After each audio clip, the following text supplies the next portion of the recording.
الحمد للہ نحمدہ ونصلی علی رسولہ الکریم۔ آج ہم انشاءاللہ 16واں اور 17واں دونوں پارے پڑھیں گے، کیونکہ ہم رمضان کی راتوں کے حساب سے کافی پیچھے جا رہے ہیں، 30 پارے مکمل کرنے ہیں نا۔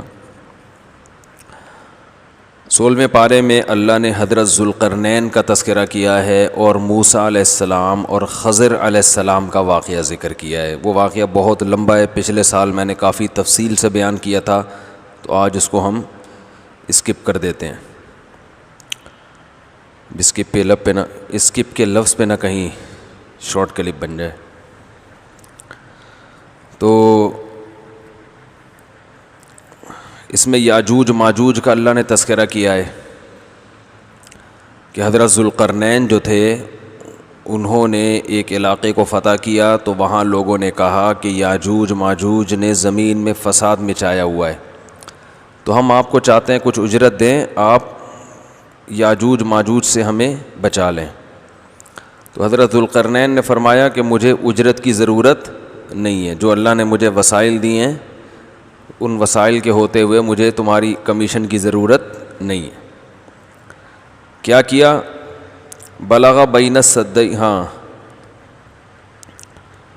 آتونی زبر الحدید حتی اذا ساوا بین الصدفین قال انفخوا حتی اذا جعلہ نارا قال آتونی افرغ علیہ قطرہ۔ دو پہاڑ تھے، ان کے درمیان وادی کو نا سیسا بھر کے، لوہے کو پگھلا کے سیسا بھر کے راستہ بند کر دیا ان کا۔ قرب قیامت میں نازل نکلیں گے وہ، وَتَرَكْنَا بَعْضَهُمْ يَوْمَئِذٍ يَمُوجُ فِي بَعْضٍ۔ تو اللہ فرماتے ہیں کہ پھر ایک وقت آئے گا کہ یہ نکل آئیں گے اور ایک دوسرے میں گھسے ہوئے ہوں گے، اتنے زیادہ ہوں گے۔ حدیث میں اس کی تفصیل آئی ہے کہ قرب قیامت میں یاجوج ماجوج نکلیں گے اور زمین میں فساد مچائیں گے۔ حضرت عیسیٰ علیہ السلام ان سے جنگ کریں گے اور ان کو قتل کر دیں گے، اور حدیث میں آتا ہے کہ یہ اتنی کثرت سے ان کے لاشیں ہوں گی کہ پوری دنیا متعفن ہو جائے گی بدبو سے۔ تو پھر اللہ بارشوں کو برسائے گا اور ان کی ندی نالوں میں، دریاؤں میں ان کی لاشوں کو ڈالا جائے گا، بہہ جائیں گے یہ، اور اس طرح سے ختم ہوں گے یہ۔ اب ایک بڑا سوال یہ ہوتا ہے کہ یہ ہیں کون؟ دوسرا سوال یہ ہیں کہاں؟ ہیں کون؟ انسان ہیں، شرپسند انسان ہیں، اس سے آگے اللہ نے ہمیں کچھ نہیں بتایا۔ کہاں ہیں یہ بھی نہیں بتایا، ٹھیک ہے نا۔ تو یہ جو اشکال کیا جاتا ہے کہ آج تو سیٹلائٹ کے ذریعے سب چیزوں کو دیکھا جا رہا ہے، تو یہ غلط ہے۔ پوری دنیا میں ایک ایک ذرے کو دیکھ لیا گیا ہو، ایسا نہیں ہے۔ اللہ نے اس قوم کو چھپایا ہوا ہے۔ حدیث میں آتا ہے کہ یہ نکلنے کی کوشش کرتے ہیں، دیوار چاٹتے ہیں، جب ختم ہونے والی ہوتی ہے تو کہتے ہیں ہم کل دوبارہ شروع کریں گے، کل اس کو ختم کر دیں گے، تو وہ دوبارہ اللہ اس کو ویسے ہی بنا دیتے ہیں جیسے پہلے دن تھی۔ تو ایک دن آئے گا یہ کہیں گے انشاءاللہ کل یہ دیوار ختم ہو جائے گی، تو جس دن یہ انشاءاللہ کا لفظ کہیں گے اگلے دن یہ دیوار ختم ہو جائے گی اور یہ زمین میں نکل جائیں گے۔ تو زمین میں ایک جگہ پر اللہ نے ان کو چھپایا ہوا ہے، اور ویسے بھی اس سے پہلے یہ دریافت ہو نہیں سکتے، کیونکہ اگر پہلے یہ دریافت ہو گئے تو پھر تو حدیث کی مخالفت ہو جائے گی نا۔ تو پہلے نہیں دریافت ہوں گے، جب ان کے نکلنے کا ٹائم جو اللہ نے رکھا ہے اسی ٹائم پہ یہ نکلیں گے اور زمین میں مار دھاڑ شروع کر دیں گے، بہت زیادہ فساد مچائیں گے، لڑائی کریں گے۔ تو بہت کثرت سے ہیں، مگر کہاں ہیں؟ اللہ نے اس پہ پردہ ڈال دیے۔ اسی صورت کے آخر میں اللہ نے فرمایا قل انما انا بشر مثلکم، کہہ دیجئے کہ میں تمہاری طرح کا انسان ہوں۔ فرق کیا ہے؟ یوحا الیہ، مجھ پر وحی نازل ہوتی ہے۔ تو ہمارے نبی صلی اللہ علیہ وسلم اپنی ذات کے لحاظ سے بشر ہیں، حقیقت کے لحاظ سے کیا ہیں؟ بشر، انسان ہیں۔ بھوک بھی لگتی ہے آپ کو، اور آپ صلی اللہ علیہ وسلم نے نکاح بھی فرمائے، آپ کی اولاد بھی ہوئی، آپ کے بھی والدین ہیں، تو وہ تمام لوازمات جو بشر اور انسان کے ساتھ ہوتے ہیں وہی لوازمات نبی صلی اللہ علیہ وسلم کے ساتھ بھی تھے۔ فرق کیا ہے کہ آپ کو اللہ نے پیغمبر بنایا اور پیغمبروں کا بھی سردار بنایا، سب سے افضل بشر۔ تو اس لیے اعتدال کی راہ یہی ہے کہ آپ کو انسان مانا جائے اور اللہ کے بعد سب سے افضل ترین مانا جائے۔ جنہوں نے آپ کا درجہ گھٹایا وہ بھی غلو کا شکار، اور جنہوں نے بڑھا دیا وہ بھی، یعنی جو حدود ہیں ان حدود سے بڑھا دیا، وہ بھی غلو کا شکار ہیں۔ اس کے بعد اللہ نے سورہ مریم ذکر کی ہے۔ سورہ مریم میں سب سے پہلے حضرت زکریا علیہ السلام کی دعا کا ذکر، ذکر رحمت ربک عبدہ زکریا، تیرے رب کی وہ رحمت جو اپنے بندے زکریا پر ہوئی، اس کا تذکرہ ہے۔ بڑھاپے میں اللہ سے اولاد مانگی، اللہ نے بڑھاپے میں آپ کو اولاد عطا کی ہے۔ پریشان ہو گئے بڑھاپے میں کیسے ملے گی، خود دعا مانگ رہے ہیں، پھر جب ہونے لگی تو پریشان کہ یہ کیسے ہو گئی۔ تو اللہ نے فرمایا کہ اے زکریا ہم نے تم کو پانی سے بنایا، اس وقت تو آپ کچھ بھی نہیں تھے، تو جو اللہ پانی سے انسان بنا سکتا ہے وہ بوڑھے میاں بیوی کو اولاد کیوں نہیں دے سکتا؟ اس سے اولاد کی فضیلت بھی معلوم ہوتی ہے کہ اولاد کی اسلام میں بہت اہمیت ہے۔ اس کی طلب پیغمبروں کو بھی ہوئی ہے، پیغمبروں کو ہوئی ہے کہ ہمیں اولاد چاہیے۔ یحییٰ علیہ السلام کو اللہ نے فرمایا جب جوان ہوئے تو اللہ نے فرمایا خذ الکتاب بقوہ، اللہ کی کتاب کو مضبوطی سے تھام لیں۔ اور اللہ نے ان کی صفات بیان کی، برم بوالدیہ، اپنے والدین کے ساتھ بہت اچھا سلوک کرنے والے تھے۔ اس سے والدین کی اہمیت کا اندازہ ہوتا ہے کہ پیغمبر جلیل القدر اللہ ان کی جو صفات کو ہائی لائٹ کر رہے ہیں تو ان میں والدین کے ساتھ اچھے سلوک کا بھی تذکرہ بولو بھائی کر رہے ہیں۔ حالانکہ پیغمبر کا تو بڑا اونچا مقام ہوتا ہے، لیکن اللہ فرماتے ہیں اونچا ہے اپنے باپ اور ماں کا تم نے دنیا میں خیال کرنا ہے۔ تو برم، بر کہتے ہیں بہت اچھا، ولم یکن جبارن عصیا، اور اپنے ماں باپ پر جبر کرنے والے، سختی کرنے والے اور نافرمان نہیں تھے، ماں باپ کے سامنے بچھنے والے تھے۔ تو کتنی بڑی فضیلت ہے۔ وسلام علیہ یوم ولد، فرمایا ان پر سلامتی ہے اس دن بھی جس دن پیدا ہوئے، ویوم یموت، جس دن موت واقع ہوگی، ویوم یبعث حیا، اور جس دن زندہ کر کے اٹھائے جائیں گے۔ اس سے پتہ چلتا ہے والدین کا بڑا مقام ہے اسلام میں۔ اللہ نے اس کے بعد حضرت مریم کا تذکرہ کیا کہ مریم علیہ السلام غسل کے لیے گئی ہیں، ایک فرشتہ انسانی شکل میں آیا۔ حضرت مریم نے کہا کہ میں تو اللہ کی پناہ مانگتی ہوں۔ اس نے کہا میں انسان مرد نہیں ہوں، میں فرشتہ ہوں، اور میں تجھے اللہ کی طرف سے ایک نیک بچہ ہبہ کرنے آیا ہوں۔ انہوں نے کہا کہ میرے کیسے اولاد ہوگی، مجھے تو کسی مرد نے آج تک چھوا نہیں ہے۔ یہ عورت کی کوالٹی ہے کہ نکاح سے پہلے کوئی مرد اس کے قریب نہ گیا ہو، یہ صفات ہیں۔ حضرت مریم بہت پاک دامن تھیں، بہت نیک تھیں، اس کے بدلے میں اللہ نے ان کے بطن سے پیغمبر کو پیدا کیا، اور ایسا معجزہ رہتی دنیا تک قیامت کی نشانی بنا دیا ان کو، اور اللہ نے اپنی قدرت کی نشانی بنا دیا۔ قیامت کی نشانی اس لیے کہ قرب قیامت میں نازل ہوں گے۔ تو جب حمل ٹھہرا ہے، پریشان ہوئی ہیں بچہ جنتے وقت، بہت پریشان کہ کاش اس دن سے پہلے میں دنیا سے چلی جاتی، کیونکہ پریشان کہ قوم کو کیا بتائیں گی۔ اللہ نے فرمایا اے مریم اس کھجور کو کھا اور اس پانی پی کے اپنی آنکھیں ٹھنڈی کر۔ جو تکلیف تھی نا بچے کی ولادت کی، اس سے یہ بھی پتہ چلتا ہے کہ عورت کو پریگننسی میں کھجور کا استعمال کرنا چاہیے۔ سمجھ رہے ہیں کہ نہیں سمجھ رہے؟ تو کھجور بہت زبردست چیز ہے صحت کے لیے۔ آج پتہ نہیں سموسے کھا رہی ہیں، پکوڑے کھا رہی ہیں، اور رول دیکھا ہے؟ گول گول رول نہیں ہوتا، رول کا کوئی رول نہیں ہے صحت بنانے میں۔ وہ میدا ہے، وہ بھی گھی میں تلا ہوا، وہ کھائے جا رہے ہیں، پھوڑے جا رہے ہیں، پھر پیٹ خراب ہوتا ہے، اور پھر جب پیٹ ہی خراب ہے تو صحت کہاں سے بنے گی؟ افطاری میں لوگ کھجوریں نہیں کھا رہے تمیز سے، یہ بھی دیکھا ہے۔ ایک کھجور کھائیں گے اس کے بعد ڈائریکٹ پکوڑوں پہ آ جائیں گے۔ تو کھجور تو پیٹ بھر کے کھاؤ، تسلی سے کھاؤ، اتنی زبردست چیز ہے۔ تو اللہ نے فرمایا حضرت مریم کو یہ جو تکلیف ہو رہی ہے تو فکلی وشربی وقرری عینا، یہ تر کھجوریں کھا اور پانی پی اور اپنی آنکھوں کو ٹھنڈا کر۔ اور جب کوئی انسان تجھے لوگ اعتراض کرے کہ یہ بچہ کہاں سے آیا، تیری تو شادی نہیں ہوئی، تو کہہ دینا انی نذرت للرحمن صوما، میں نے آج رحمان کے لیے چپ کا روزہ رکھا ہے، اشارے سے کہہ دینا فلن اکلم اليوم انسیا، آج میں کسی انسان سے بات نہیں کر سکتی، اشارے سے بتا دینا۔ کیسی آزمائش ہے. لوگ کہیں گے آج ہی روزہ رکھنا تھا ہے بھائی. لوگ تو اور زیادہ الزامات لگائیں گے نا, لیکن اللہ اپنے بندوں کو آزماتا ہے, تو جو آزمائش میں پورے اتریں پھر اللہ ان کی مدد کرتا ہے. حضرت مریم اس بچے کو اٹھا کے لائی ہیں. قالوا یا مریم لقد جئت شیئا فریا, اے مریم یہ تو کیا لے کر آ گئی ہے. ما کان ابوک امرأ السوء, تیرا باپ بھی برا آدمی نہیں تھا. وما کانت امک بغیہ, تیری ماں نے بھی کبھی بدکاری نہیں کی. تو شریف خاندان ہے. کوئی ایسے خاندان میں کوئی پیدا ہو نا, عورت کے ابا کا بھی پتہ نہیں کہ کس کس سے تعلقات ہیں, اماں کے بھی بہت سارے فرینڈ ہیں, تو بچی کے بھی ہو گئے, تو چلو بھائی ان کا تو کلچر ہی یہی ہے. لیکن باپ دادا سارے نمازی, پرہیزگار, پاک دامن, پیغمبروں کا خاندان, ماں ننیال بھی پیغمبروں کا خاندان. تو اے مریم ایسے پیارے خاندان میں پیدا ہو کے تو نے یہ کیا کر دیا.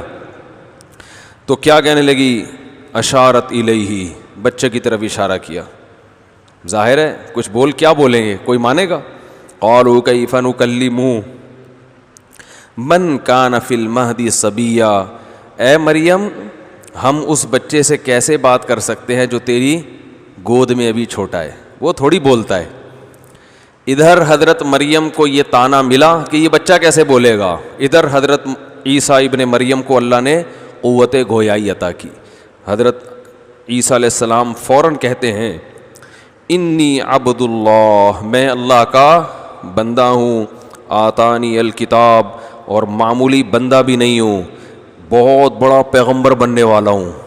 تم تو یہ کہہ رہے ہو نا معاذ اللہ ولد الزنا, ولد الزنا نہیں بلکہ عام لوگوں سے بھی زیادہ مبارک, جو عام حلال نسب کے ہوتے ہیں ان سے بھی زیادہ میرا مقام ہے. آتانی الکتاب, اللہ مجھے کتاب دے گا. وجعلنی نبیا, اس نے مجھے نبی بنایا. وجعلنی مبارکن اینما کنت, زمین میں جہاں جاؤں گا برکتیں اپنے ساتھ لے کر جاؤں گا. واوصانی بالصلاۃ والزکاۃ, نماز قائم کروں گا, زکوٰۃ ادا کروں گا جب تک میں زندہ رہوں گا. وبرم بوالدتی, اور میرے اللہ نے مجھے اپنی ماں کے ساتھ اچھا سلوک کرنے والا بنایا.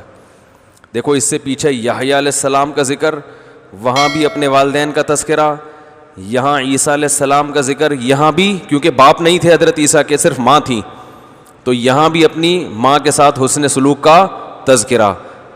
ماں کی گود میں کہہ رہے ہیں اپنی ماں سے اچھا سلوک کروں گا. اس کا مطلب ماں اور باپ سے اچھا سلوک کرنا اتنا اہم حکم ہے کہ اللہ پیغمبر ماں کی گود میں بچپن میں اللہ سے ان سے یہ کلمات نکلوا رہے ہیں, اور قرآن میں ان کلمات کا تذکرہ کر رہے ہیں. اس کا مطلب یہ معمولی حکم, بولتے کیوں نہیں بھائی, نہیں, کیونکہ ماں کی گود میں ایک جلیل القدر پیغمبر بچپن میں جب بات کرے گا تو اللہ اس کی زبان سے وہی باتیں نکلوائیں گے نا جو بہت زیادہ اہم ہوں گی. چھوٹی موٹی نصیحتیں تو ساری زندگی چلتی رہیں گی بھائی. دیکھو جب آپ مرنے لگتے ہو تو بہت اہم اہم باتیں کر کے جاتے ہو نا. آپ کی موت واقع ہونے والی ہے, آپ نے کہا یار بچوں کو نصیحت کرنی, اب میں دنیا سے جا رہا ہوں. اب آپ نے سارے بچوں کو بلایا, کوئی امریکہ سے, جاپان سے, سارے بچے آ گئے. آپ نے کہا بیٹا مجھے کینسر, اللہ نہ کرے بیٹا مجھے کینسر ہے, اب میں دنیا سے جا رہا ہوں.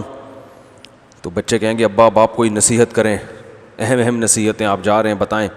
بیٹا وہ چینی کا ڈبہ جو ہے نا میں نے کھلا رکھا ہے باہر, اس پہ مکھیاں بیٹھیں گی, جب میں دنیا سے چلا جاؤں ایسا نہ ہو وہ چینی خراب ہو جائے, ڈھکن ڈبے پہ لگا دینا. بات آ رہی ہے سمجھ میں؟ آپ لوگ کی سمجھ میں نہیں آ رہی تو باقی ویڈیو میں کہاں سمجھ میں آئے گی لوگوں. ایسی وصیت کرو گے بیٹا میری بائک جو ہے نا اس کا ٹائر پنچر ہو گیا ہے, ایسا نہ ہو میرا انتقال ہو جائے اور تمہیں ایمرجنسی میں بائک کی ضرورت پڑے, پنچر کی دکان بند نہ ہو جائے کہیں, میرے مرنے سے پہلے یا میرے مرتے ہی فوراً پنچر لگا دینا. بیٹا یہ ٹیکس ادا نہیں کیا میں نے, یہ ادا, بجلی کا بل رہ گیا, آج آخری تاریخ ہے, ٹھیک ہے نا. تو بچے کیا کہیں گے ابا یہ سب چیزیں تو چلتی رہتی ہیں, آپ نے ہمیں بلایا اور اتنی اہمیت کے ساتھ ہمارے سامنے, ہم تو سمجھ رہے تھے پتہ نہیں کیا کوئی جائیدادوں کا جھگڑا ہے جو آپ حل کریں گے بیٹھ کے. تو وصیت ہمیشہ اس وقت کی جاتی ہے جب کوئی بہت, اس وقت آپ اپنی زندگی میں جو سب سے اہم ترین احکام ہوں گے نا ان کا تذکرہ کرو گے آپ. تو اللہ نے بھی وصیت کا لفظ استعمال کیا. حضرت عیسیٰ کہہ رہے ہیں میرے رب نے مجھے وصیت کی ہے. اللہ تو دنیا سے نہیں جاتے نا, لیکن اللہ اپنے لیے وصیت کا لفظ کہ میں عیسیٰ کو وصیت کر رہا ہوں نماز کی, زکوٰۃ کی اور ماں کے ساتھ اچھے سلوک کی. ماں اور باپ, کیونکہ ان کے باپ نہیں تھے تو صرف ماں کا تذکرہ ہے. تو یہ اس کی علامت ہے کہ گویا اللہ یہ بتانا چاہ رہے ہیں کہ دیکھو جیسے کوئی دنیا سے جاتے ہوئے انتہائی اہم باتیں کر رہا ہے, تو میں دنیا سے تو نہیں جا سکتا, لیکن میری باتوں کو ویلیو وہی دینی ہے جو دنیا سے جاتا ہوا شخص ویلیو دے رہا ہوتا ہے. ایک تو یہ, تو اس میں اللہ نے نماز اور زکوٰۃ کے ساتھ ماں کے ساتھ اچھا سلوک. دوسرا کہ یہ وصیت حضرت عیسیٰ جوان ہو کے بھی بتا سکتے تھے. جب جوان ہوتے تو لوگوں کو جو جہاں بہت سے احکام دیے انہوں نے عیسائیوں کو, وہاں یہ بھی بتاتے کہ اللہ کا حکم ہے ماں کے ساتھ اچھا سلوک کرو. لیکن یہ وصیت ماں کی گود میں بتا رہے ہیں جب معجزاتی طور پر قوت گویائی عطا کی ہے. حالانکہ اس وقت اس کی ضرورت نہیں تھی, اس وقت تو صرف اتنا بتانا کافی تھا کہ میں معاذ اللہ ولد الزنا نہیں ہوں.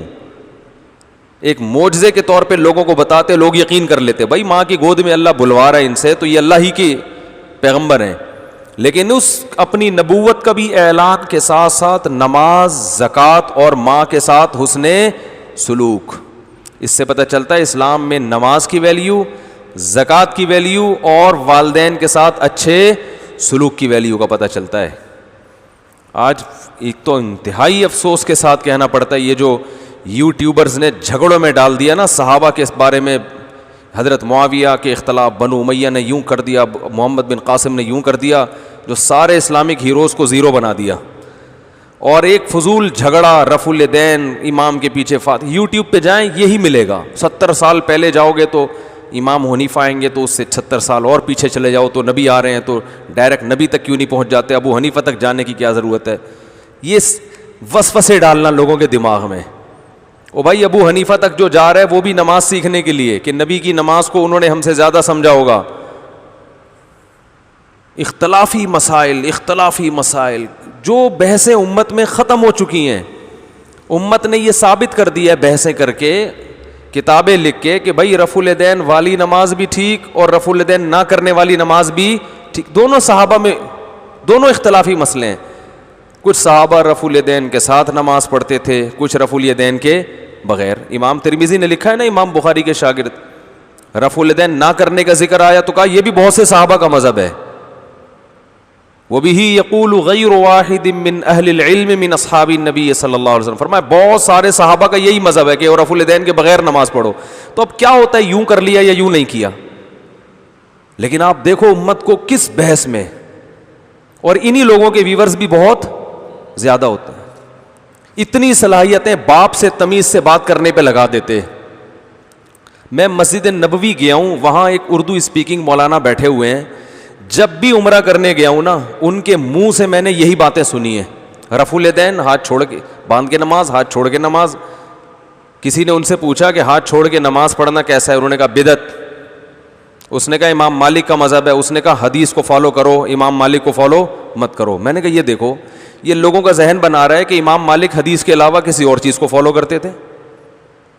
اور میں نے کہا یہ مسجد نبوی میں تو امام مالک پہلے بیٹھے ہیں آ کے, 1300 سال پہلے یہ امام مالک کی جگہ تھی. وہ تم سے سینئر ہیں, ان کی رائے اگر ہاتھ چھوڑ کے نماز پڑھنے کی ہے تو آپ یہ بتاؤ بھائی یہ بھی ٹھیک ہے اور یہ بھی ٹھیک ہے, تو کسی بھی مجتہد کو فالو کر لو, دلائل دونوں طرف ہیں. تو مسجد نبوی میں ایک انڈین مولانا صاحب بیٹھے ہوئے ہیں, کاش لوگوں کو بتا رہے ہوتے بھائی زنا مت کرو, بھائی چوری مت کرو, بھائی یہاں سے ماں باپ کے حقوق سیکھ کے جاؤ, بھائی بہنوں کی وراثت معاف کرو. وہاں بھی اختلاف. عرب علماء جو بیان کرتے ہیں ان میں نہیں ہے.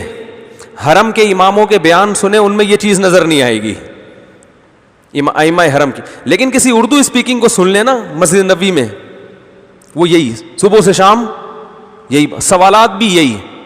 تو ایسا لگتا ہے بٹھایا ہوا ہے کہ یہ مجھ سے سوال پوچھو اور میں کبھی حنفیوں کو برا بھلا کہوں گا, کبھی شافیوں کو برا بھلا کہوں گا, کبھی مالکیوں کو. کیا ہو رہا ہے؟ قرآن کے مسائل دیکھو, قرآن تو یہ بیان کر رہا ہے جو ان چیزوں کو اہمیت دے رہا ہے. تو ایک صاحب یہاں رفع الیدین پہ جھگڑتے تھے, مجھے کسی نے بتایا یہ اپنے ماں باپ کے ساتھ اتنا برا سلوک کرتا ہے, اتنی بدتمیزی سے بات کرتا ہے, نہ یہ اپنے کسی بزرگ کا احترام کرتا ہے, نہ کسی عالم کا احترام کرتا ہے. اس کو آپ اختلافی مسائل میں پوچھو تو فنٹر ہے یہ. تو یہ لوگ ہمیں قرآن و سنت کے اصل احکام سے دور کر رہے ہیں. تو کیسی پیاری تقریر حضرت عیسیٰ علیہ السلام کی کہ میرے رب نے مجھے نماز کا حکم دیا, والزکاتی, زکوٰۃ کے مراد کیا ہے؟ غریبوں پر کے ساتھ حسن سلوک, مال بھی خرچ کروں گا اللہ کی راہ میں. اسلام میں کنجوسی کا کوئی تصور نہیں ہے بھائی. جب پیسہ ہے, دیکھو غیر مسلموں میں کیا ہے, جس کا پیسہ ہے بس وہی ہے. گورنمنٹ زبردستی بیشک 50% کھینچ لے تو کھینچ لے, وہاں کی حکومتیں آدھی آدھی تنخواہیں زبردستی کاٹ لیتی ہیں. تو اسلام میں یہ نہیں ہے. اسلام میں اپنی مرضی سے کیا کر رہے ہو اس پہ ثواب ملے گا. وفی اموالہم حق للسائل والمحروم, اللہ فرماتے ہیں ان کے مال میں حق ہے, مانگنے والوں کا بھی جو مستحق ہیں اور محروم لوگوں کا بھی. تو پہلے ماں باپ پہ خرچ کرنا ہے, بیوی بچوں پہ خرچ کرنا ہے, رشتہ داروں پہ خرچ کرنا ہے, پڑوسیوں پہ خرچ کرنا ہے, ملک اور قوم کے مسکینوں پہ خرچ کرنا ہے, عالم اسلام کے ضرورت مندوں پہ خرچ کرنا ہے. پھر جہاں بھی ضرورت ہو, چاہے وہ غیر مسلم ہی کیوں نہ ہو, ان پہ خرچ کرنا ہے. اس کو نبی صلی اللہ علیہ وسلم نے اور قرآن نے ہائی لائٹ کیا ہے. خرچ کر نہیں رہے ہیں, کنجوسی, نماز میں خشوع و خضوع, رفع الیدین کرنا ہے یا نہیں کرنا, اس پہ فنٹر ہوگا کہ نماز جب پڑھے گا کبھی زندگی میں ایک آنسو اس کی آنکھ سے نہیں ٹپکا, کبھی اس کو سجدے میں خشوع نصیب نہیں ہوا. امام کے پیچھے فاتحہ پڑھنی یا نہیں پڑھنی اس میں آپ بحث کروا لو.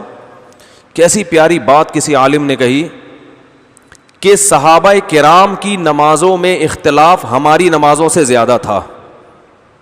صحابہ میں کچھ یہاں ہاتھ باندھتے, کچھ یہاں ہاتھ باندھتے, کچھ رفع الیدین کرتے, کچھ رفع الیدین نہیں کرتے, کچھ جب رکوع کرتے تو گھٹنوں کو پکڑتے, اور عبداللہ بن مسعود جب رکوع کرتے تو گھٹنوں کے درمیان ایسے ہاتھ رکھتے تھے, گھٹنے پکڑتے نہیں تھے. یہ بھی ایک اختلافی مسئلہ ہے.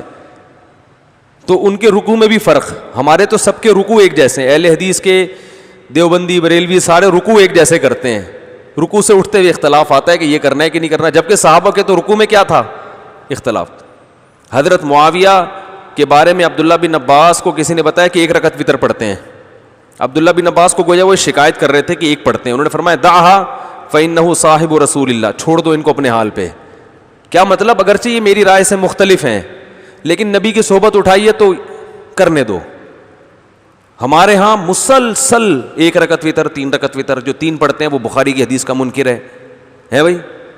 آپ ابھی میں نے ایک وتر پہ کلپ ریکارڈ کروایا, جواب دیے تو اس کے نیچے کمنٹس, دلائل سے کوئی جواب نہیں دے رہا, بس بار بار یہی کہ یہ اندھے مقلد ہیں یا یوں ہیں.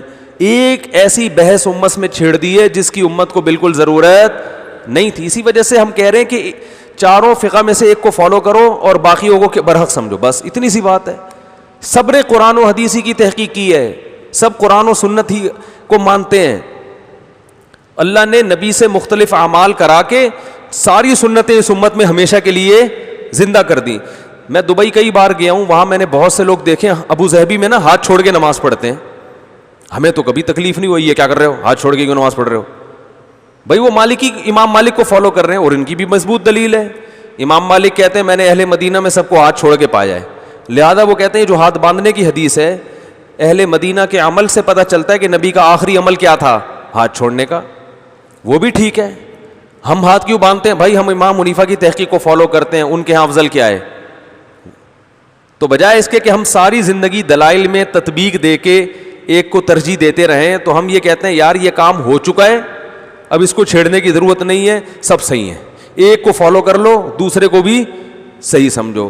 اس سے امت میں اتحاد پیدا ہوگا, اس سے امت میں جوڑ پیدا ہوگا. اور قرآن و حدیث کے نام پہ جس طرح آج امت کو جوڑنے کی کوشش کی جا رہی ہے نا, تو یہ ایسے ہی ہے جیسے غبارے میں جتنا ہوا بھر دی آپ نے, اب جتنا وہ چھوٹا ہو سکتا تھا ہو گیا, مزید اب آپ اس کو دبائیں گے تو وہ پھٹ جائے گا. تو امت میں جو بہت سارے اختلافات تھے, چاروں اماموں نے تحقیقات کر کے ان اختلافات کو سمیٹ دیا ہے. اب سمٹ کے جتنا سمٹ سکتی تھی امت سمٹ گئی ہے. اس کو مزید ایک پلیٹ فارم پہ لانے کی کوشش کی تو یہ سمٹے گی نہیں, یہ پریس ہونے سے پھٹ جائے گی, جیسے کہ پھٹ رہی ہے. جس نے بھی فرقہ واریت ختم کرنے کی کوشش کی ہے نا, کوشش کا اسٹائل ایسا ہوتا ہے کہ اس سے فرقہ واریت ختم ہونے کے بجائے بڑھ رہی ہے. غامدی صاحب ایک نیا فتنہ آ گیا, انجینئر ایک نیا فتنہ آ گیا, نیا فرقہ, فتنہ بھی نہیں, اس سے بھی یہ نہیں, فرقے کے نام پہ فتنہ, اور ممکن ہے کل کوئی دوسرا اٹھے وہ ایک نیا فرقہ. ہر آدمی کہتا ہے دلیل. توصیف الرحمان راشدی صاحب ایک وہ الگ ہے, انجینئر توصیف الرحمان کو نہیں مانتا ہے, توصیف الرحمان انجینئر کو نہیں مانتا ہے, وہ غامدی ان کو نہیں مانتا, وہ ان کو نہیں مانتا, سب قرآن و سنت کا لیبل لگا کے جمعیت غربہ اہل حدیث, عام اہل حدیث کو نہیں مانتے. جماعت المسلمین صبح سے شام قرآن و سنت کرتے رہتے ہیں بیٹھ کے, لیکن وہ اپنے علاوہ اہل حدیث کو بھی کیا کہتے ہیں؟ کافر یا گمراہ تو کہتے ہی ہیں. تو سب کا لیبل ایک ہے, ٹوٹتے چلے جا رہے ہیں. آپ کسی بھی مسلک کو فالو کر لو بھائی, گورنمنٹ کی طرف سے پابندی نہیں ہے. آپ کو اگر ہماری بات سمجھ میں نہیں آتی, ہم یہ کہتے ہیں کہ جو تحقیقات پہلے ہو چکی ہیں انہی میں سے کسی ایک کو فالو کرو, جو صدیوں تک پریکٹیکلی یہ ثابت ہوا ہے کہ یہ بہتر ہے امت کے لیے. پھر بھی نہیں کرتے تو بھی جو سمجھ میں آ رہا ہے کرو, اپنی رائے دوسرے پر تھوپنے کی کوشش مت کرو, اور امت کو اہم چیزوں کی طرف لے کر آؤ جو قرآن بیان کر رہا ہے, جو انبیاء کی دعوتیں قرآن نے بیان کی ہیں. ما لکم لا ترجون للہ وقارا وقد خلقکم اطوارا. نوح علیہ السلام قوم سے کہہ رہے ہیں شرک چھوڑو, جس نے پیدا کیا ہے اس کو وہ مقام کیوں نہیں دیتے. تو آج میں بتا رہا تھا کہ آپ حدیث کی کتابیں اٹھائیں, صحابہ میں مسائل میں ہم سے زیادہ اختلاف تھا, ان کی نمازیں ہم سے زیادہ مختلف تھیں, بہت سارے اختلافات تھے, مگر آپ کو سارے صحابہ نماز میں خشوع و خضوع کرنے والے ملیں گے, سب خشوع و خضوع. بعض صحابہ تو 2 سجدوں کے درمیان بھی رفع الیدین کرتے تھے, آج تو کوئی بھی نہیں کرتا, لیکن بعض انس ابن مالک سے ثابت ہے 2 سجدوں کے درمیان بھی, اور بعض ایسے ہیں جو صرف تکبیر تحریمہ کے وقت کر رہے ہیں, باقی کسی بھی ٹائم پہ نہیں کر رہے, جیسے عبداللہ بن مسعود رضی اللہ تعالیٰ عنہ. تو ہر طرح کے ملیں گے آپ کو, بعض ہاتھ چھوڑ کے نماز پڑھ رہے ہیں, ہاتھ باندھ کے, اور بعض ہاتھ چھوڑ کے, بعض امام کے پیچھے آمین زور سے کہہ رہے ہیں, بعض آمین نہیں کہہ رہے, بعض امام کے پیچھے فاتحہ پڑھ رہے ہیں, بعض نہیں پڑھ رہے. اتنے اختلافات, ایک چیز قدر مشترک تھی, سب نمازوں میں خشوع و خضوع, سب نمازوں میں روتے تھے, سب کی نمازیں لمبی. آج فنٹر ہر آدمی بنا ہوا ہے فتوے لگانے کے لیے, نماز میں خشوع ختم, سارے مسئلے جو ہے نا, سارے دکان کے حساب کتاب کہاں حل ہوتے ہیں؟ نماز میں کھڑے ہو کر. اور نماز محبتوں کے بجائے نفرتوں کا ذریعہ بن رہی ہے. تو اس فرقے کا ہے, تو اس فرقے کا ہے, تیری نہیں ہوتی میری ہوتی ہے, ٹانگیں اور چوڑی کر, تو تھوڑی پتلی کر, ٹھیک ہے نا. ایک مسجد میں میں گیا, رفع الیدین کی پوری بحث لکھی ہوئی ہے, آمین کی, ادھر آمین کی بحث, ادھر رفع الیدین کی بحث, ادھر امام کے پیچھے فاتحہ کی. میں نے کہا یہ مسجد ہے کیا بھلا ہے بھائی, ہے بندہ داخل ہوتے ہی دیواریں پڑھنا شروع, پھر بندے بھی بٹھائے ہوئے ہیں. آپ نے 2-3 دفعہ مسجد میں نماز پڑھی, بندہ آ جائے گا, فاتحہ پڑھی نہیں پڑھی, اس پہ بحث شروع. کہیں بھی دنیا میں ایسا نہیں ہے. انڈونیشیا جاؤ, ملیشیا جاؤ, میں تو گیا ہوں نا, وہ فاتحہ پڑھتے ہیں, انہوں نے تو نہیں لگایا ہوا. ہم ان سے کہتے ہیں بھائی ہم فقہ حنفی کو فالو کرتے ہیں, ٹھیک ہے بھائی یہ بھی ٹھیک ہے. نہ ہماری مسجد میں کوئی دیکھا آپ نے, مسجدیں, جامع مسجد اہل حدیث, جامع مسجد بریلوی, جامع مسجد دیوبندی, ٹھیک ہے نا, فرقوں کے نام پہ مسجدیں چل رہی ہیں. حنفی دیوبندی پورا لگایا ہوا ہوتا ہے, حیاتی بھی آگے لگا دیا, کسی نے مماتی لگا دیا, پھر چکڑالوی لگا دیا, کسی نے توحیدی لگا دیا, پھر بریلوی لگا دیا, پھر اور اہل حدیث لگا دیا. جماعت المسلمین والوں کی تو مسجد کا نام ہی مسجد المسلمین. ان کا خیال ہے کہ جو مسجد المسلمین ہے وہ تو یہی ہے, باقی سب مسجد الکافرین ہیں, ٹھیک ہے نا. ایک جماعت المسلمین والے سے کہا, میں نے کہا کہ نبی کے دور میں کوئی جماعت المسلمین نام کی کوئی مسجد دکھاؤ. نبی کے دور میں تو نمرہ مسجد, قبا مسجد یہ تھے. تو اسی وجہ سے ہماری مسجد کے باہر الفلاحیہ مسجد, کوئی فرقہ وارہ لفظ نہیں ہے. تو جو فرقہ واریت کے خلاف کام کر رہے ہیں نا آج کل, فرقہ واریت سب سے زیادہ وہی پھیلا رہے ہیں. تو روح کو دیکھیں, نعروں کو اور باتوں کو مت دیکھیں, اور ان احکامات کو فوکس کریں جو قرآن نے بیان کیے.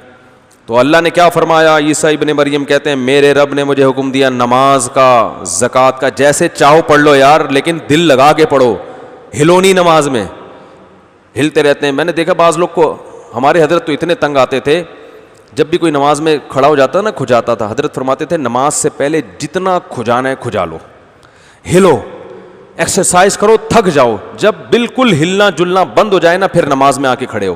کئی لوگوں کو دیکھا ہے آرام سے بیٹھے ہوں گے سکون سے, جیسے ہی نماز میں کھڑے ہوں گے کبھی یہاں کھجا رہا ہے, کبھی یہاں کھجا رہا ہے, ناک میں انگلیاں گھما رہا ہے, کبھی کیا کر رہا ہے, کبھی کیا کر رہا ہے, کبھی چشمہ ٹھیک کر رہا ہے.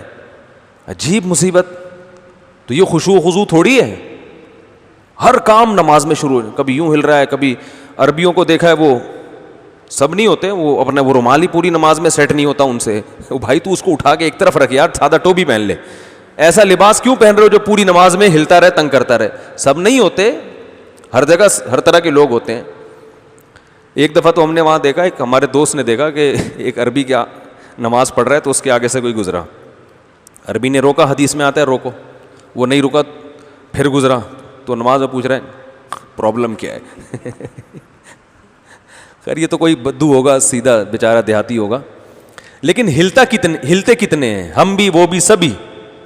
تو خشوع و خضوع نماز میں مطلوب ہے. کھڑے ہو جاؤ بھائی, قوموا للہ قانتین, اللہ کے سامنے کھڑے ہو جاؤ فرما بردار بن کے, ایسے جیسے ساری دنیا سے بالکل سب دنیا کو بھول چکے ہو.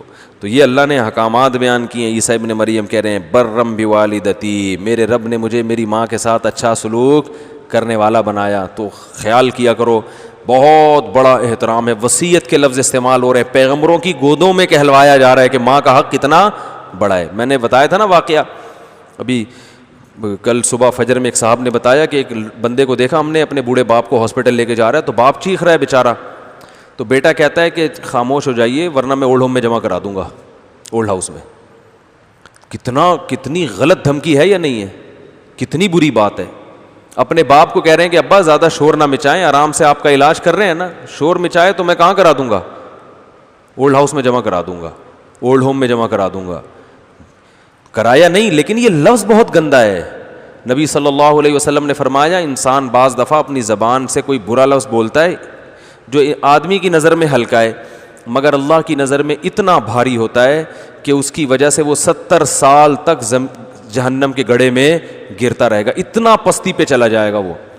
تو یہ بھی ویسا ہی جملہ ہے, اپنے باپ کو یہ تانا دینا کہ ابا خاموش ہو جائیں ورنہ اولڈ ہوم میں جمع کرا دوں گا. یہ نہیں ہوتا بھائی, ابا جیسا مرضی ہو تو برداشت کرنا ہے, یہ نہیں ہو سکتا آپ کو اولڈ ہوم میں جمع کرا دیں. برداشت ختم ہو گئی, لوگ کہتے ہیں ابا یوں کرتے ہیں, بھائی برداشت کرو. کہہ رہے نہیں ہو رہا برداشت, کیوں نہیں ہو رہا برداشت, باس کی کیسے برداشت کر لیتے ہو.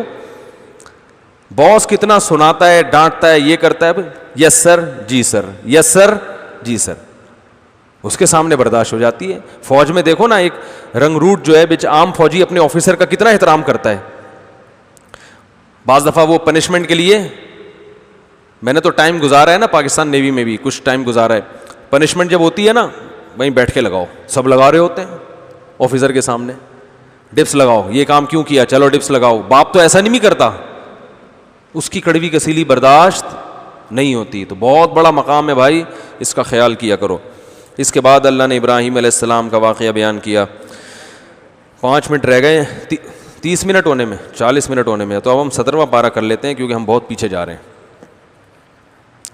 17ویں پارے میں اللہ نے بتایا, اس کے بعد جو ہے نا یہی 16ویں پارے میں ابراہیم علیہ السلام کی دعوت کا تذکرہ ہے کہ اپنے والد کو انہوں نے کیسے سمجھایا. اس میں بھی ہے کہ کتنے پیارے الفاظ سے سمجھا رہے ہیں اپنے ابا کو. عیسیٰ علیہ السلام کے بعد واقعہ کس کا ہے, حضرت ابراہیم کا. مشرک باپ ہے, بیٹا توحید کی دعوت دے رہا ہے اور باپ بت بنا کے بیچ رہا ہے. دونوں کا ویژن ایک دوسرے کے بالکل اپوزٹ. تو ابراہیم علیہ السلام کی دعوت میں سب سے بڑی رکاوٹ کون ہے, ابا. لیکن بات کرنے کا انداز دیکھو, یا ابتی, اے میرے پیارے ابا. اور ابا کی طرف سے دھمکی مل رہی ہے, لأرجمنکا, پتھروں سے مار کے ہلاک کر دوں گا. تو یہ نہیں کہا ابا میں تو اتنا سمجھا کے تھکیا, آپ نے اگر پتھر مارنے کی کوشش کی نا تو میں اولڈ ہاؤس میں آپ کو جمع کرا دوں گا. بہت برداشت کر لیا ہم نے بھی, ٹھیک ہے آپ ہمارے ابا ہیں, مانتے ہیں ہم آپ کے, لیکن ایک چیز کی کیا ہوتی ہے, ہر چیز کی ایک لمٹ ہوتی ہے, حد ہوتی ہے. بہت ہو گئی, مجھے اللہ نے پیغمبر بنا کے بھیجا دین کی دعوت کے لیے. سب سے بڑی رکاوٹ, مجھے لوگ تانے کیا دیتے ہیں, اپنے ابا کو تو دیکھو, تم تو توحید کی دعوت دے رہے ہو اور ابا بت بنا کے بیچ رہے ہیں. ابا بس بہت برداشت کر لیا. ہم یہ کرتے نا, آپ ذرا پتھر مار کے تو دیکھیں, اپنی اماں کو جا کے بولتے ابا نے جو ہے نا پہلے بھی ہاتھ اٹھایا میرے اوپر, میں نے برداشت کر لیا, اور اب یہ پتھر سے مارنے کی بات کر رہے ہیں, میرا میٹر اب شارٹ ہونے لگا, ابا کو سمجھا دیں. یہ ہوتا نا, بلکہ اس سے 10 گنا زیادہ ہوتا. بلکہ باپ یہ دھمکیاں دیتا ہی نہیں, باپ کو پتا ہے کہ میں یہ دھمکیاں افورڈ نہیں کر سکتا. تو جب یہ باپ نے بات کی ہے کہ پتھروں سے مار کے ہلاک کر دوں گا, تو بیٹا کیا کہہ رہا ہے, ساستغفر لک ربی. ٹھیک ہے, اب میں دعوت سے تو مایوس ہو گیا, لیکن میں اپنے رب سے آپ کی مغفرت کی دعا مانگوں گا. انہ کان بی حفیہ, وہ میرے ساتھ رحم دل ہے. ٹھیک ہے, آپ اس کے فرما بردار نہیں ہیں, آپ کی نہیں قبول کرے گا, لیکن میری تو قبول کر لے گا نا آپ کے حق میں, لہذا میں اللہ سے مانگوں گا آپ کے لیے. وہ الگ بات ہے, اللہ نے دعائے مغفرت پر خود سے پابندی لگا دی ابراہیم علیہ السلام پر کہ آپ نہیں کر سکتے دعا, لیکن انہوں نے آخری حد تک ہر لحاظ سے اپنے باپ کی خیر خواہی کی کوشش کی ہے, اور پھر ہجرت کر لی کہ جب مایوس ہو گئے کہ اب یہاں فائدہ نہیں ہے تو ہجرت کی ہے. جو اللہ کے لیے قربانی دی, تو پھر اللہ نے اس کے بدلے میں آپ کو ایک نیا خاندان دے دیا. حضرت سارہ اور حضرت ہاجرہ, یہ دونوں سے اللہ نے آپ کو اولاد دی, اسماعیل علیہ السلام اور اسحاق علیہ السلام. پھر اسحاق علیہ السلام سے اللہ نے آپ کو بیٹے دیے یعقوب علیہ السلام, اور یعقوب علیہ السلام کے بیٹے تھے یوسف علیہ السلام. سارے پیغمبروں کا سلسلہ, پھر انہی کی نسل میں پیدا ہوئے موسیٰ علیہ السلام, داؤد علیہ السلام. اس لیے میں لوگوں سے کہتا ہوں کہ صحیح راستے پہ چلو, اور حق پہ چلنے میں خاندان کی پرواہ نہ کرو. خاندان سے سلوک اچھا کرو, بہنوں پہ خرچ کرو, بھائیوں پہ خرچ کرو, ابا اماں کا خیال کرو. راستہ اللہ اس کے رسول کا اختیار ہوگا. ابا اماں کے کہنے سے داڑھی نہیں کٹانی. آپ کے پاس شادی کرنے کے پیسے ہیں, ابا منع کر رہے ہیں, تو ابا کی بات مت مانو, کیونکہ آپ جب گناہ میں پڑو گے تو قیامت میں ابا آپ کو عذاب سے بولتے کیوں نہیں بھائی, نہیں بچا سکتے. تو یہ ہاں شریعت ہے, شریعت کہہ رہی ہے نکاح کرو, آپ ابا کہہ رہے ہیں نہیں کرو, تو آپ ابا سے بولیں ابا بہت پیارے ابا ہیں آپ, میں آپ کی ساری زندگی خدمت کروں گا, شادی میں کروں گا لازمی. اب خاندان والے کہتے ہیں کہ لوگ مجھے آ کے نوجوان کہتے ہیں میں خاندان سے کٹ جاؤں گا, تو میں کہتا ہوں آپ جب شادیاں کرو گے بیوہ سے کرو پہلی شادی, پھر طلاق یافتہ سے کرو, ٹھیک ہے نا, 4 شادیاں کر لو عدل کے شرط کے ساتھ. تو جب آپ 4 کرو گے اور پھر آپ کے جو اسپیڈ کے ساتھ نسل بڑھے گی, تو آپ کا اپنا اتنا بڑا خاندان ہوگا کہ آپ اپنے خاندان کا حصہ بننے کے بجائے آپ کا خاندان آپ کے خاندان کا حصہ بن جائے گا. نہیں آ رہی بات سمجھ بھائی, اتنے افراد ماشاءاللہ آپ کے پاس ہول سیل کے حساب سے گھر میں ہوں گے تھوڑے دنوں میں, زیادہ ٹائم نہیں لگتا اس میں. جو اسپیڈ بڑھتی ہے نا زیادہ ٹائم نہیں لگتا. پہلے تو آپ کی 4 بیویاں ہوں گی, وہی آپ کا خاندان ہے. رکھو ان کو, ایک کو لانڈی میں رکھو, دوسری کو بالکل وہاں لے کے جاؤ کیماڑی, تاکہ فائرنگ ہی نہ ہو سکے, ایک دوسرے کا موبائل نمبر نہ دو. تیسری کو رکھ لو کورنگی میں, چوتھی کو رکھ لو ہب چوکی کے قریب کہیں پہ. تو 4 ایریا میں. تو خیر یہ تو میں مذاق کر رہا ہوں, جہاں بھی رکھو.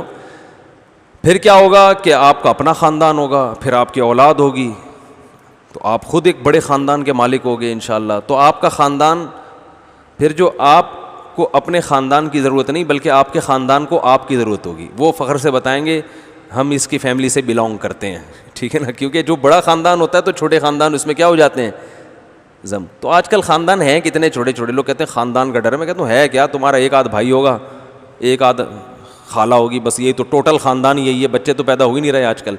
اس کو یہ خاندان, اس کا خاندان تو وہاں ادھر ہوتا ہے کے پی کے میں 8-10 چاچے, وہ بتاتے ہیں ہمارے چاچے, ابھی چاچے چاچے چاچے ختم ہوتے ہوتے پھر وہ ماموں شروع ہوتے ہیں.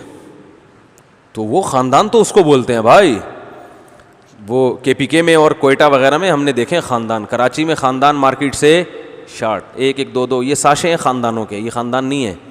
حقیقت بتا رہا ہوں, 1000 گز کے بنگلے ہیں, اس میں بندے ہیں ہی نہیں, ایک آدھ.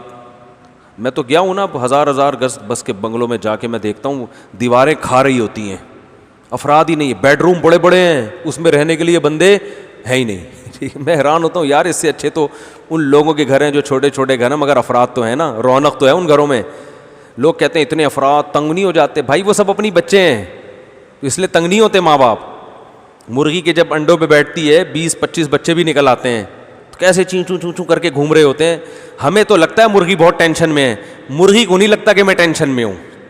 ایک چوزا بھی نکالنے کی کوئی فیملی پلاننگ والا جائے اور بولے کہ مرغی تم نے 14 بچے نکال لیے اس دفعہ, ان کو کیسے پالو گی, ان کو کیسے کھلاؤ گی, مرغی تم تو بہت ٹینشن میں ہو, تمہیں تو صرف 2 انڈوں پہ بیٹھتی, بہترین تربیت ہوتی ان بچوں کی, 2 انڈوں سے بچے نکلتے, بہترین تربیت ہوتی, بلی سے بچا بھی لیتی ان کو, اور خوب کھلا کھلا کے ان کو ایک مرغا بنتا اور ایک مرغی بنتی. 2 بچے ہی اچھے میں ایک لڑکا دکھاتے ہیں اور ایک لڑکی دکھاتے ہیں نا. تو فیملی پلاننگ والوں کی یہ تقریر سب کی سمجھ میں آئے گی, جس کو ٹینشن ہے نا اس کو سمجھ میں نہیں آئے گی. مرغی کو ٹینشن ہے نا اتنے بچے, مرغی یہ دلیل نہیں مانتی فیملی پلاننگ والوں کی. جب وہ جائیں گے ایک چوزا بھی لینے کی کوشش کریں کہ بھائی اتنی ٹینشن ہے تو یہ 20 چوزوں میں سے 2-4 ہمیں دے دو, کچھ ٹینشن ہم پال لیں. مرغی ایسے پٹخ پٹخ کے مارتی ہے نا, وہ کہے گی یہ تمہیں ٹینشن لگ رہی ہے چونکہ تمہارے نہیں ہیں, جس کے ہیں اسے ٹینشن نہیں لگ رہی. آج ہماری ماؤں کو فیملی پلاننگ والوں نے یہ زہر گھول دیا ہے کہ بچے زیادہ ہونے سے ٹینشن ہوتی ہے, حالانکہ جو بچے جتنے بھی ہوں وہ ماں کے بچے ہیں. بچے ماں کی ٹینشن ختم کرتے ہیں, ماں کی آنکھوں کی ٹھنڈک ہیں. عورت کے لیے دنیا میں اس سے بڑا گفٹ نہیں ہے کہ اس کو کوئی اولاد دے دی جائے. تبھی دیکھو ویسے کہتی رہتی ہیں نہیں ہونے چاہیے, ہو جاتے ہیں تو چوم چوم کے مار دیتی ہیں. ایسا ہوتا ہے کہ نہیں ہوتا؟ ہاتھ لگا کے دیکھو کسی ماں کے سامنے اس کے بچے کو ذرا ٹیڑھی آنکھوں سے, میاں کو پیڑ دو پکڑ کے, کچھ نہیں ہوگا. عورت کے شوہر کو پکڑ کے کوٹ دو عورت کے سامنے, برا بلا کہو, تھوڑا بہت دفاع کرے گی, بھائی بلا لے گی اپنے دیور وغیرہ کو, اور کافی دیر تو فون ملانے میں لگ جائے گا, اور زیادہ اگر اختلاف چل رہا تھا, حالات صحیح نہیں تھے تو کٹنے بھی دے گی تھوڑی دیر. بچے کو چھیڑ کے دیکھو, عورت کے سامنے اس کے بچے کی تعریف کرو, ایسے اس کے خون بڑھ جاتا ہے اس میں. تو یہ سب سے بڑی نعمت اللہ نے عورت کو جو دی ہے وہ کیا دی ہے؟ اولاد. اسی کو سمیٹا جا رہا ہے کہ کم پیدا کرو. تو یہ سب فضول قسم کی نیچر کی بغاوت ہے, یہ نیچر کے خلاف چیزیں ہیں یہ. تو کیا کہہ رہا تھا میں, کہاں سے یہاں کہاں بات آ گئی؟ ہاں, تو میں خاندان کی بات کر رہا تھا. خاندان جو ہے نا اللہ تعالیٰ نے جو ہے وہ, ہاں آپ جیسے ابراہیم علیہ السلام نے اپنے خاندان کو چھوڑا تو اللہ نے پورا ایک نیا خاندان دے دیا. تو شریعت کی باتوں میں, شریعت کی مخالفت میں خاندان کی بات نہیں مان.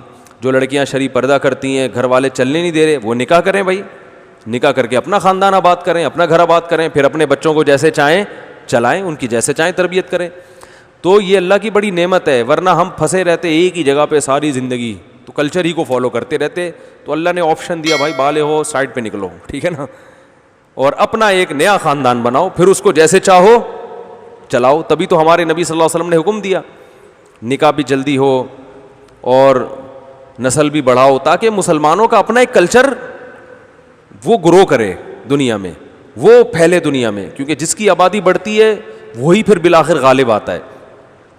تو اللہ تعالیٰ نے یہاں پر ابراہیم علیہ السلام کی قربانیوں کا تذکرہ, تو اس میں بھی دیکھو ماں باپ کے ساتھ کتنا اچھا سلوک. کافی ہو گیا, آج بھی 17واں پارہ نہیں ہو سکا, کل پھر ہم انشاءاللہ 17واں اور 18واں دونوں کوشش کریں گے پڑھنے کی. اللہ تعالیٰ سمجھنے کی, عمل کی توفیق